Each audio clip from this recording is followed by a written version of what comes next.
may hearing ako. Wish me luck. Red. Orange, red, okay lang ba? Bago malis ay binuksan ko muna ang office para pagdating ng aking sekretary ay wala na siyang problema.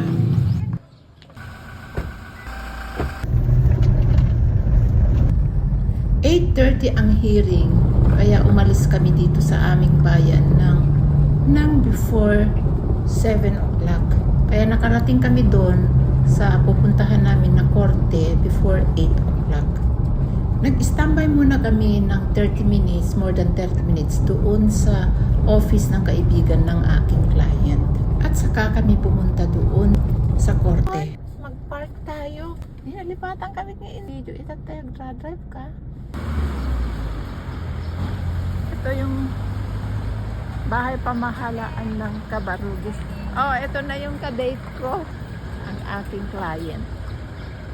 Sa second floor, ang Municipal Trial Court. Kaya umakyat kami sa hagdan papunta sa taas kung saan naroroon ang trial court.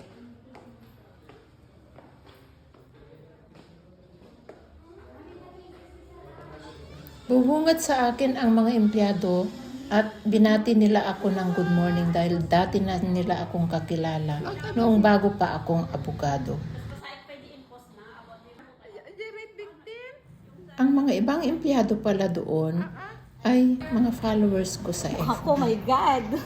Bago pa man mag-umpisa ang hearing ay nagpicture-picture na kaming magkaibigan. Nauna kaming dumating sa korte. Ang purpose ng nauuna ay upang makapaghanda bago mag-umpisa ang hearing. Ito ang Municipal Trial Court sa Cabarugis. Naka-hearing na ako dito ng 2 beses nung bago pa akong abogado. Pagkatapos ng hearing ay inaya kami ng client dito sa kainan at kakain daw kami. Napakasimple ang kainan na ito. Sa lilim lang siya ng akasya na malaki. At hayaan nag-order na si client at ang aking happy. Pagkatapos naman ay ako naman ang nag-order ng aking nagbayad na si Kate. Pagkatapos ay nag-picture-picture na kami bago kumain. Halo-halo lang ang in-order namin dahil hindi pa nga kami gutom. Nilagay.